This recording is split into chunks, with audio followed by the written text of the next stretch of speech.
بلراج شاہ جیسے ہی اندر داخل ہوا تو کہرام مچا ہوا تھا۔ گولیوں کی چیخو پکار میں وہاں موجود سیکیورٹی پر قائم آدمیوں کی آوازیں بھی شور برپا کیے ہوئے تھیں۔ آئس اور بہرام شاہ آگے بڑھتے سامنے سے آنے والوں پر اندھا دھند فائرنگ کر رہے تھے۔ پیچھے سے آتی پولیس بھی اطراف میں پھیلتی جگہ سنبھال چکی تھی کہ تبھی بائیں جانب کی راہداری سے آتے ارمغان خان نے امتصال کو بازو سے تھامتے اپنی پشت پر کیا تھا۔ لالا! ارمغان خان کی آواز پر بلاج اور آئس اس کی جانب متوجہ ہوئے تھے، جو کہ اپنے پیچھے کانوں پر ہاتھ رکھ کے کھڑی امتصال کی جانب اشارہ کر رہا تھا کہ تبھی بہرام شاہ کی نظر اس کی جانب اٹھی تھی۔ امتصال خان کی بند آنکھوں اور لرزتے وجود کو دیکھتے بہرام شاہ کے بے قرار دل کو جیسے قرار آیا تھا۔ تبھی پلر کی اوٹ میں ہوتا وہ سرعت سے امتصال کی جانب بڑھا تھا۔ لالا! اس کمرے میں موجود سیڑھیوں سے اوپر اور دوسری جانب جانے کا راستہ ہے۔ مجھے یہاں صرف امتصال ملی ہے۔ میں صرف کچھ کمروں کی تلاشی لے سکا ہوں، باقی پولیس والے چیک کر رہے ہیں۔ بہرام شاہ کو آتے دیکھ ایک سانس میں ہی کہتے وہ امتصال کا ہاتھ اس کی جانب بڑھاتے ان دونوں کو راہداری کی جانب کرتے۔ آئس لوگوں کی جانب بڑھاتا وہ آگے بڑھتا کہ پلر سے پیچھے سے نکلتے شخص نے اپنی بندوق سے ارمغان خان کے کندھوں پر وار کیا تھا کہ وہ لڑکھڑا کر گھٹنوں کے بل نیچے گرا تھا۔ ابھی وہ رخ سیدھا کرتے سنبھلتا کہ وہ شخص دوبارہ اسے بندوق سے اس پر وار کرتا کہ ایک دم سے ارمغان خان کو اپنے وجود پر سایہ سا محسوس ہوا تھا۔ خود پر جھک کر سایہ کیے کھڑے بلاج شاہ کے سرخ پڑتے چہرے کو دیکھتے ارمغان خان کی آنکھیں حیرت سے واہ ہوئی تھیں۔ تم ٹھیک ہو چھوٹے خان؟ اس سے پہلے وہ شخص دوبارہ اسے ہاتھ اٹھاتا بلاج شاہ اس کے دونوں بازو دبوچتے جھٹکے سے پیچھے کو موڑتے توڑ چکا تھا۔ فضا میں گولی کی آواز کے ساتھ اس آدمی کو زمین بوس ہوتے دیکھ بلاج شاہ نے گردن ترچھی کر کے آئس خان کو دیکھا تو جو اب پسٹل والا ہاتھ پہلو میں گرا ایک نظر دونوں کے وجود پر ڈالتے بہرام شاہ کے پیچھے بڑھا تھا۔ میں ٹھیک ہوں لالا، چلیں۔ اطراف میں گری لاشوں کو دیکھتے اور پولیس والوں کے پیچھے آگے بڑھتے ہوئے کہا تو بلاج شاہ نے سر اسپات میں ہلاتے قدم آگے بڑھائے تھے کہ تبھی اپنے پیچھے ہلچل اور گولی چلنے کی آواز کے ساتھ دل خراش چیخ سنتے وہ پلٹا تھا۔ خود سے کچھ قدم کے فاصلے پر سبغا شاہ کو دیکھتے بلاج شاہ کی آنکھیں حیرت سے پھیلی تھی۔ نظریں سبغا شاہ کے وجود سے ہوتی پیچھے پسٹل تانے کھڑے شخص کو دیکھ بلاج شاہ پتھر کا ہوا تھا، جبکہ ارمغان خان کے پسٹل سے خالی ہو جانے تک اس آدمی کے سینے کو چھلنی کرتا رہا تھا۔ وہ وہاں کیسے آئی، کب آئی، وہ نہیں جانتا تھا تو صرف اتنا کہ وہ اس کی جان بچانے کی کوشش میں اس کے وجود سے روح کھینچ چکی تھی۔ حلق کے بل دھاڑتا کرب زدہ لہجے میں چلا کر سبغا شاہ کا نام پکارتے وہ اندھا دھند خون سے لت پت وجود کی جانب بھاگا تھا۔ تڑپ کر زمین بوس ہوتے سبغا شاہ کے وجود کو وہ اپنی باہوں میں بھرتے سینے میں بھین چکا تھا۔ تکلیف، اذیت، کرب، کھو دینے کا ڈر، موت سے بدتر تکلیف کون سے احساسات نہیں تھے جو اس نے ایک لمحے کے ہزاروں حصوں میں محسوس کیے تھے۔ آنکھیں یکایک سرخ انگارہ ہوتی پانیوں سے بھری تھی، اس نازک وجود کو سینے میں بھینچتے وہ سانس تک روک چکا تھا۔ اس وقت بلاج شاہ صرف اپنے سینے پر محسوس ہوتی سست پڑتی دھڑکن اور گردن پر محسوس ہوتی مدھم ٹھنڈی سانسوں کی تپش کو اپنے رگوں پے میں اترتا محسوس کرنا چاہتا تھا۔ مدھم چلتی سانسوں کے شور اور ہلکی سسکیوں کے علاوہ ہر طرف موت سا سناٹا چھا گیا تھا۔ وقت جیسے ہمیشہ کے لیے اسے ایک لمحے میں تھم گیا تھا، کائنات کی ہر چیز جیسے ساکت پڑ گئی تھی۔ قدموں کی چاپ سنتے عقیدت پلوشہ خان کے وجود کو گھسیٹتی دروازے کی اوٹ میں ہوئی تھی۔ پلوشہ خان کو پہلے وہ ڈر اور جلد بازی میں اٹھا تو چکی تھی، مگر اب اپنے جسم میں اٹھتی درد کے ٹھیسوں سے جان نکلتی محسوس ہو رہی تھی۔ ہونٹ بھینچے ایک نظر پلوشہ خان کے چہرے پر ڈالتے دروازے کی اوٹ سے باہر دیکھا تھا، مگر جانی پہچانی آواز سنتے عقیدت نے سکون بھری سانس لی تھی۔ لالا، اس طرف بھی کوئی نہیں ہے، میں اس طرف جاتا ہوں، آپ امتصال اور پولیس والوں کے ساتھ اس سائڈ جائیے۔ جتنا کچھ یہاں ہو چکا ہے تو ضرور وہ یہاں سے بھاگنے کا سوچ رہے ہوں گے۔ ایس ایچ او سے رابطے کر کے گیٹ کو بند کروا دیں۔ ارمغان سے کہیے کہ بلاج کے ساتھ دوسری طرف جائیں، شاید سلوا لوگ ادھر ہوں۔ آئس خان کی سنجیدہ آواز راہداری میں گونجتی دور تک پھیل رہی تھی کہ تبھی وہ آہٹ اور نسوانی اور پر پیچھے کی جانب متوجہ ہوئے تھے۔ آئس اس طرف، دروازے کی اوٹ سے نیچے بیٹھے ہاتھ نکالے عقیدت شاہ نے دبی دبی آواز میں چلا کر کہا تو وہ تینوں بھاگنے کے انداز میں اس جانب بڑھے تھے۔ نیم اندھیرے میں ڈوبے کمرے میں داخل ہوتے آئس خان نے موبائل کی ٹارچ آن کی تھی۔ نظر دیوار سے ٹیک لگائے بیٹھی پلوشہ خان کے نیم بے ہوش وجود پر گئی تو آئس خان تڑپ کر گھٹنوں کے بل بیٹھا تھا۔ پلوشے، آنکھیں کھولو، پلوشے دیکھو، لالا آ گئے نا، یہ سب کس نے کیا ہے بھابھی؟ تڑپ کر پلوشہ خان کو پکارتے غصے سے پھولتے تنفس میں چلا کر پوچھا تو عقیدت نے سر نفی میں ہلایا تھا۔ میں جب چیخوں کی آواز سن کر پہنچی تو یہ اس حالت میں تھی، انفیکٹ جس کمرے میں یہ تھی وہاں آگ لگائی گئی تھی۔ تم ٹھیک ہو نا؟ بہرام شاہ کے پوچھنے پر عقیدت نے سر اسپات میں ہلایا تھا اور بہرام شاہ کا بازو تھامے ہچکیوں سے روتی امتصال خان کی جانب ہاتھ بڑھایا تو امتصال نے عقیدت کے دونوں بازو تھامتے اسے اٹھنے میں مدد کی تھی۔ میں نے آوازیں سنی تھی۔ بیسمنٹ میں 2 لڑکیاں ہیں، وہ کچھ اوزاروں کے نام لے رہے تھے، کہہ رہے تھے ان لڑکیوں کا انتظام کرنے میں کام آئیں گے۔ میں پلوشا کو چھوڑ کر نہیں جا سکتی تھی۔ وہ کون ہے؟ حوریہ کہاں ہے؟ اور صبغہ اور سلویٰ وہ حویلی ہی ہے نا؟ بہرام شاہ کے بازو تھامتے لہجے میں خوف لیے استفسار کیا تو بہرام شاہ نے سرخ پڑتی آنکھوں کو سختی سے بھینچتے سر نفی میں لایا تھا۔ تم تینوں یہی رہو گی۔ یہ پسٹل پکڑو عقیدت، تمہیں اس کا استعمال آتا ہے۔ تم اپنی اور ان دونوں کی حفاظت کرو گی۔ کچھ پولیس والے کمرے میں اور کمرے کے باہر ہوں گے۔ جب تک ہم واپس نہ آئے تم ان لوگوں کو چھوڑ کر یا ان دونوں کو لے کر کمرے سے باہر نہیں نکلو گی۔ اور امتثال، رونا بند کرو اور ہمت کرو۔ اس وقت کو ہم رونے اور ایک دوسرے کی چوٹوں پر افسوس کرنے پر ضائع نہیں کر سکتے۔ ہم سب کو یہاں سے صحیح سلامت جانا ہے۔ بس کچھ دیر کی آزمائش ہے، پھر سب ہمیشہ کے لیے ٹھیک ہوگا۔ یہ پسٹل تم امتثال، میں جانتا ہوں تمہیں نہیں چلانی آتی، مگر بات عزت اور جان پر آ جائے تو انسان کو سب آ جاتا ہے۔ لیکن اپنے شاہ پر یقین رکھو، ایسی نوبت ہی نہیں آئے گی کہ تمہیں اسے چلانا پڑے۔ چلو آئس، بیک وقت دونوں سے مخاطب ہوتے سنبھالنے والے انداز میں کہتے وہ آئس خان کو آنے کا اشارہ کرتا باہر کی جانب بڑھا تھا، جبکہ آئس خان پلوشا خان کے سوجے گالوں کو زخمی نظروں سے دیکھتا اپنی جگہ سے اٹھا تھا۔ پلوشا کو ہوش آئے تو پوچھنا کہ اس کا یہ حال کس نے کیا ہے، کیونکہ اس شخص کو سزا میں خود دوں گا، سرد و سپاٹ لہجے میں کہتے وہ تیزی سے باہر کی جانب بڑھا تھا۔ حوریہ میری جان، پلیز اٹھ جاؤ۔ اپنے خون میں رنگے دوپٹے کو کبھی حوریہ شاہ کے ماتھے پر رکھتے اور کبھی سر کے پچھلے حصے پر رکھتی سلویٰ شاہ ہچکیوں سے روتے۔ حوریہ شاہ کو ہوش میں لانے کی کوشش کر رہی تھی۔ وہ نہیں جانتی کہ اسے کس وقت یہاں لایا گیا تھا، مگر جب وہ ہوش میں آئی تھی تو نظریں حوریہ شاہ کے خون سے لت پت وجود پر گئی تو سلویٰ شاہ کو اپنے جسم سے جان نکلتی محسوس ہوئی تھی۔ اپنی چوٹوں سے اٹھتی ٹھیسوں کو نظر انداز کرتی وہ لمحے کے 1000ویں حصوں میں حوریہ شاہ کے قریب ہوئی تو حوریہ شاہ کا خون سے لت پت چہرہ اور خون سے رنگی پشت کو دیکھتی سلویٰ شاہ کی دبی دبی چیخیں کمرے کی خاموش فضا میں گونجی تھی۔ کپ کپاتے ہاتھوں سے ماتھے پر چپکے بال ہٹائے تو گہرا کٹ دیکھتے سلویٰ شاہ کے ہونٹوں سے سسکی نکلی تھی، مگر اتنا خون کیسے؟ یہ سوچ آتے ہی سلویٰ شاہ نے حوریہ کے وجود کو ٹٹولا تھا۔ وہاں کوئی چوٹ نہ پا کر دماغ میں جھماکا سا ہوا تو سرعت سے حوریہ کے وجود کو کروٹ کے بل کرتے سر کو ٹٹولا تھا۔ جیسے ہی ہاتھ بالوں سے ٹکرایا تو عجیب سی چپچپاہٹ محسوس ہوئی جس سے سلویٰ شاہ کا دل بری طرح دھڑکا تھا۔ ہاتھ بالوں کی جڑوں تک گیا تو اتنا گہرا اور بڑا زخم محسوس کرتے وہ جھٹکے سے پیچھے ہوئی تھی۔ نہیں حوریہ، کچھ نہیں ہو سکتا، آنکھیں کھولو، مجھے دیکھو حوریہ، آنکھیں کھولو، کوئی ہے؟ دیوانہ وار حوریہ شاہ کا چہرہ ہاتھوں اور ہونٹوں سے چھوتے سلویٰ شاہ ذہنی انداز میں چلاتی بند دروازے کی جانب بڑھی تھی۔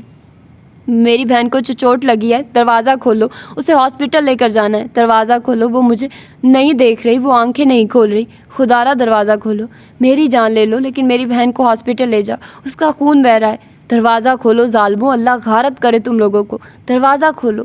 بری طرح دروازے کو پیٹتے ہذیانی انداز میں چلاتے وہ کبھی کھڑکی کی جانب بھاگتی اور کبھی آنسوؤں سے بھری آنکھوں سے حوریہ شاہ کو دیکھتی۔ نہ جانے کتنے وقت گزر گیا تھا، چیخ چیخ کر اب تو گلے میں بھی ٹھیسیں اٹھنے لگی تھی۔ دروازے کو دونوں ہاتھوں سے بجاتی وہ وہیں زمین پر بیٹھتی چلی گئی تھی کہ ایک دم باہر سے دروازہ کھلنے کی آواز پر سرعت سے پیچھے ہٹتی اٹھی تھی۔ کمرے کا دروازہ کھلتے مقدس بیگم لال بھبو کا چہرہ لیے اندر داخل ہوئی تھی۔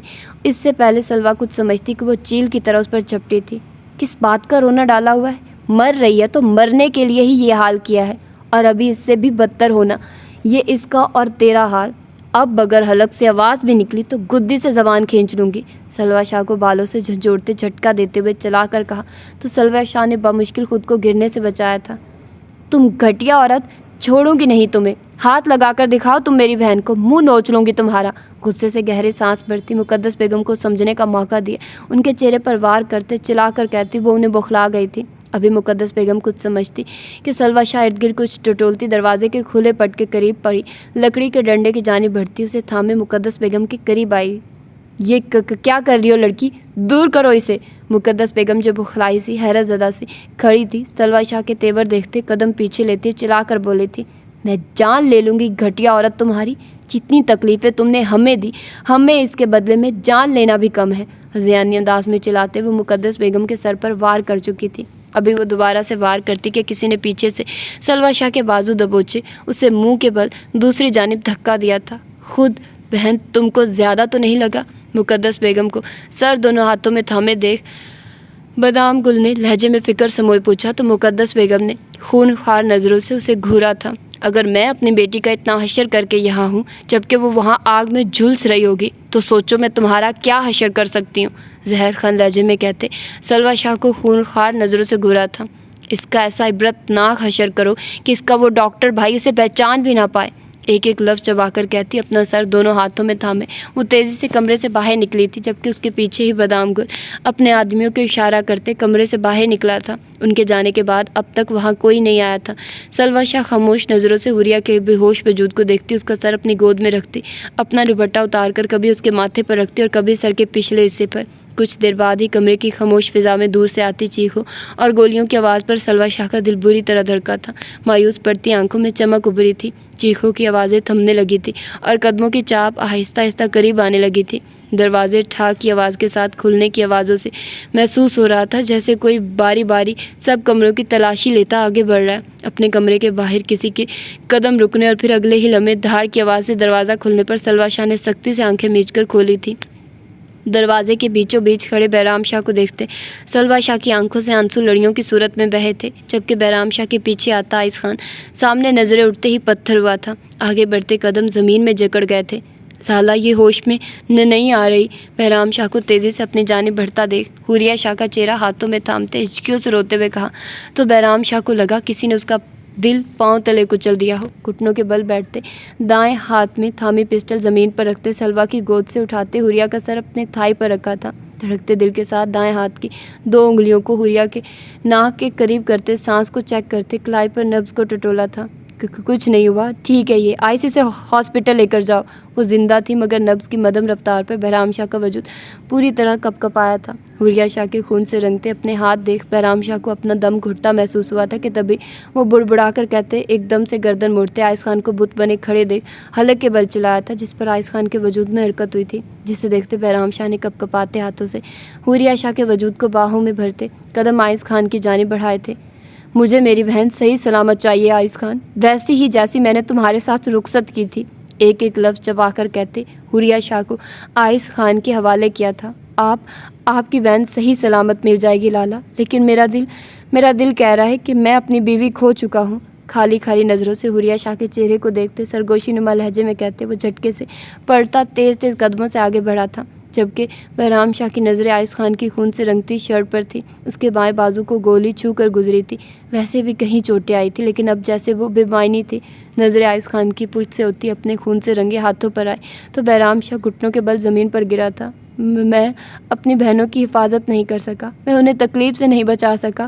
خون سے رنگے ہاتھوں کو دیکھتے درد بھرے لہجے میں سرگوشی کی تو سلوہ شاہ نے آگے بڑھتے اپنا سر بہرام شاہ کے کندھے سے ٹکایا تھا۔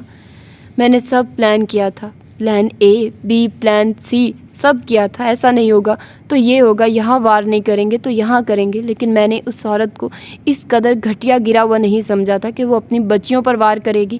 مرد ہم تھے، جائیداد کے وارث ہم تھے، محافظ ہم تھے، اور مجھے لگا کہ وہ ہم پر وار کرے گی اور اس نے وار کیا، لیکن ہم پر نہیں، ہماری جانوں پر، ان پر جو دل بن کر ہمارے دلوں میں دھڑکتی تھی۔ جو تھوڑی سی گنجائش تھی اس عورت کے ساتھ نرمی برتنے کی وہ بھی ختم ہو گئی ہے۔ جتنی تکلیف اس نے پلوشہ اور حوریہ کو پہنچائی ہے اس سے کہیں زیادہ سود سمیت اس عورت کو برداشت کرنی پڑے گی، سرد و سپاٹ لہجے میں کہتے سلوہ شاہ کا ہاتھ تھامتے قدم باہر کی جانب بڑھائے تھے۔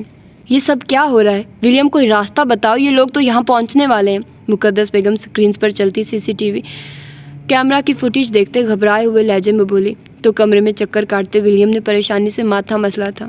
ہم سے غلطی ہوئی ہے اور یہ سب تمہاری بیٹی کی وجہ سے ہوا ہے، وہ نہ ہوتی تو یہ سب نہ ہوتا، اور اب مجھے عقیدت تک پہنچنے کے لیے پھر سے سب شروع کرنا پڑے گا۔ آگے بڑھتے مقدس بیگم کا گلا دبوچتے گھرا کر کہا تو بادام گل نے آگے بڑھتے بامشکل مقدس بیگم کو چھڑوایا تھا۔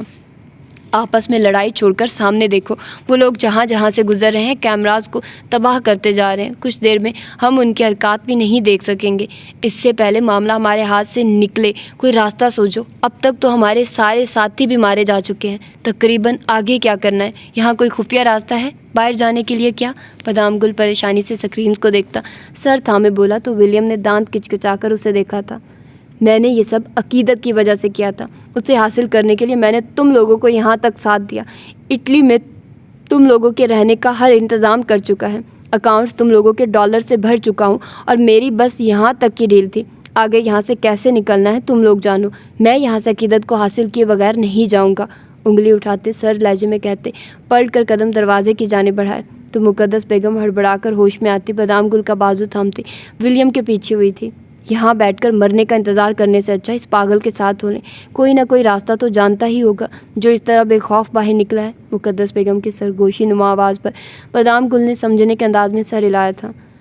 نہ جانے کتنی راہداریوں سے گزرتے آگے بڑھتے زرگام کے قدم تھمے تھے۔ عقیدت شاہ کو تیزی سے سیڑھیاں چڑھتے دیکھ وہ بھاگنے کے انداز میں راہداری سے نکلتے ہال نما جگہ آیا تھا۔ عقیدت رکو، لہجے میں چھپی خوشی اور جوش پر حتی الامکان قابو پاتے پکارا تو آگے بڑھتے عقیدت کے قدم تھمے تھے۔ گلابی بھرے بھرے ہونٹوں پر پراسرار سی مسکراہٹ ابھری تھی۔ ریلنگ پر ہاتھ جمائے پلٹ کر دیکھا تھا، پینٹ شرٹ پہنے، بالوں کو جیل سے سیٹ کیے، نیلی آنکھوں میں چمک لیے وہ سر اٹھائے عقیدت شاہ کو دیکھ رہا تھا، جبکہ اس دیکھتے عقیدت سیڑھیاں اترتی چھوٹے چھوٹے قدم لیتی چند قدم کے فاصلے پر آن رکی تھی۔ تمہیں پتہ ہے ہمارے بڑے کیا کہتے ہیں؟ پراسرار آنکھیں زرگام خان کے چہرے پر ٹکائے استفار کیا تو اس نے نہ سمجھے سے ابرو اچکایا تھا۔ نقل کے لیے بھی عقل کی ضرورت ہوتی ہے۔ عقیدت کی سرگوشی نما آواز پر زرگام کے چہرے پر نہ سمجھی کے تاثرات ابھرے تھے، جبکہ پیچھے سے آتے بادام گل اور مقدس بیگم کے چہرے کے رنگ عقیدت کی بات پر فک ہوئے تھے۔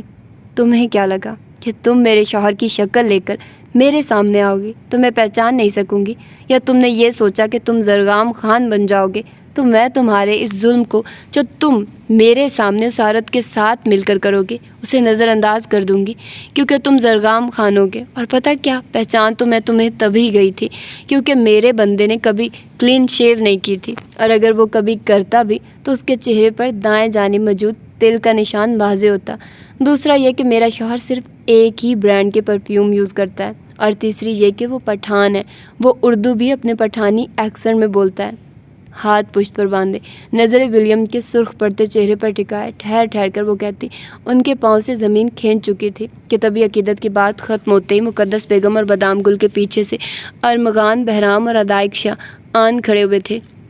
میری بیوی سے نظریں ہٹاؤ ولیم، کیونکہ تمہارا انجام پہلے ہی بہت برا ہونے والا ہے اور اس گستاخی پر وہ مزید برا ہو جائے گا۔ سرد و سپاٹ گرجدار آواز پر سب کی نظریں اوپر کی جانب اٹھی تھی، جہاں زرگام خان نے دونوں ہاتھ ریلنگ پر جھکائے نیچے کو جھکے خون خوار نظروں سے ولیم کو گھور رہا تھا۔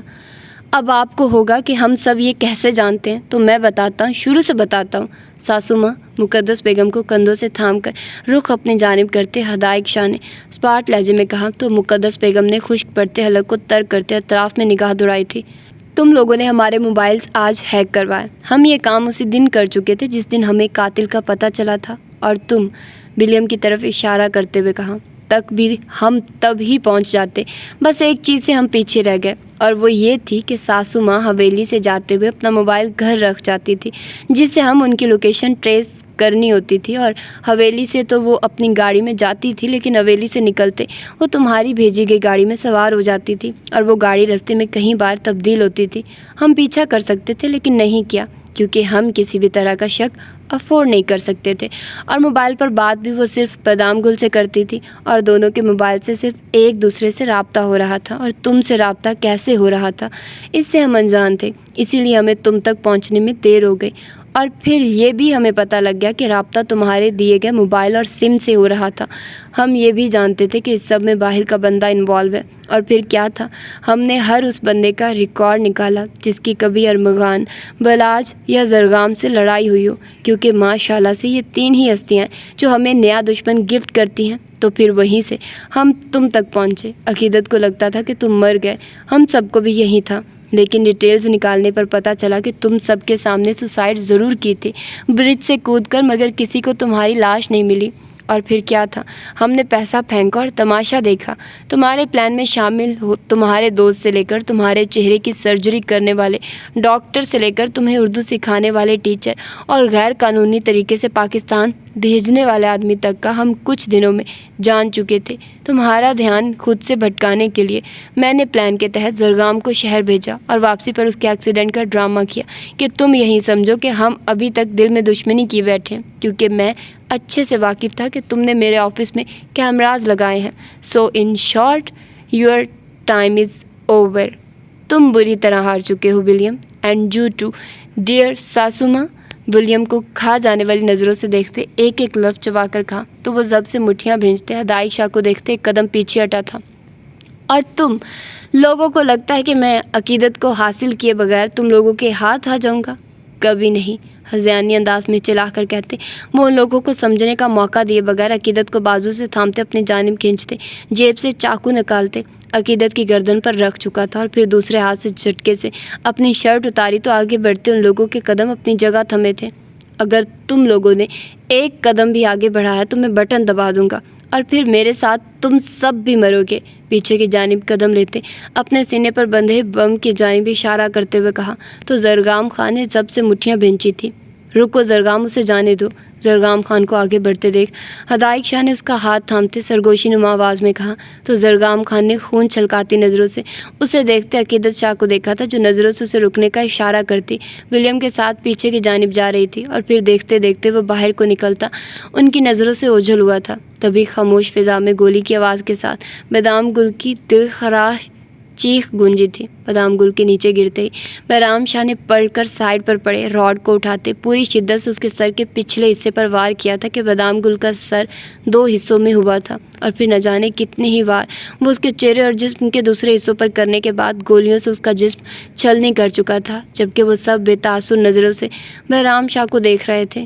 یہ تمہاری ماں ہے زرگام خان، لیکن یہ بات اب ہمارا دل نرم کرنے کے لیے ناکافی ہے، سرد و سپاٹ لہجے میں کہتے پسٹل کا رخ تھر تھر کانپتی مقدس بیگم کی جانب کیا تھا، جس پر زرگام خان کے گلے میں گلٹی سے اوپر کر معدوم ہوئی تھی۔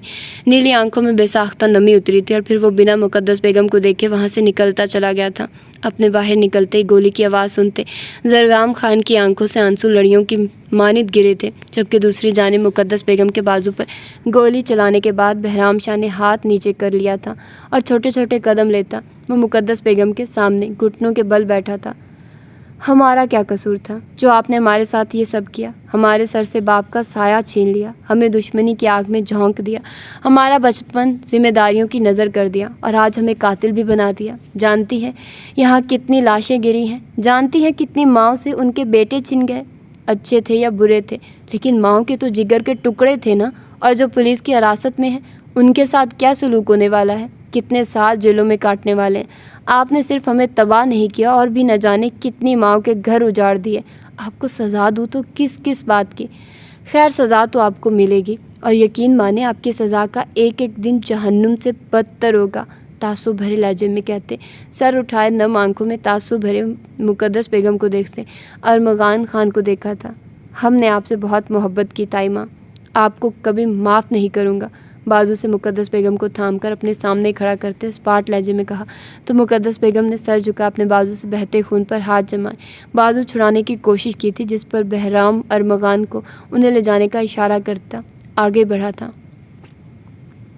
وہ باہر آئے تو پولیس کی کچھ گاڑیوں کے ساتھ پولیس والے کھڑے تھے۔ عقیدت کے ساتھ زرگام خان کو دیکھتے وہ یکدم چونکنا ہوئے تھے۔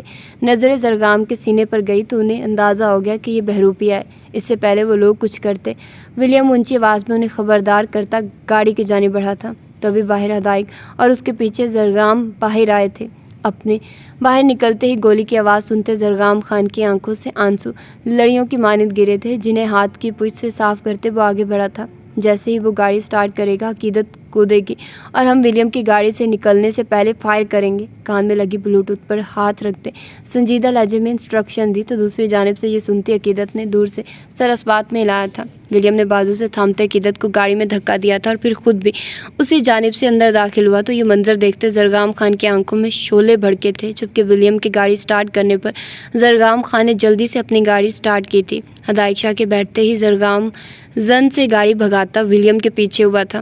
ابھی وہ گاڑی آگے بڑھی ہی تھی کہ دور سے آتے دھماکے کی آواز اور اٹھتے دھوئیں کو دیکھتے زرگام خان نے بے ساختہ بریک لگائی تھی۔ پھٹی پھٹی آنکھوں سے سامنے دیکھتے جھٹکے سے دروازہ کھولتے وہ دیوانہ وار اس جانب بڑھا تھا۔ عقیدت آگ کے شعلوں میں لپٹی گاڑی کو دیکھتے ہدایق شاہ حلق کے بل چلایا تھا، جبکہ زرگام خان بے جان ہوتے وجود کے ساتھ گھٹنوں کے بل وہاں گرا تھا۔ تو یہ تھی آج کی ایپیسوڈ، اور میں نے آج بہت لمبی ایپیسوڈ دی آپ لوگوں کو، کیونکہ مجھے اندازہ ہے کہ آپ لوگوں کو بہت زیادہ ویٹ کرنا پڑا ہے۔ اب شاید صرف 2 ایپیسوڈ ہی بنیں گی، میں لانگ ہی دوں گی آپ لوگوں کو ایپیسوڈز، تو 2 ہی باقی رہ جائیں گی، تو یہ بھی ناول ختم ہونے والا ہے فائنلی۔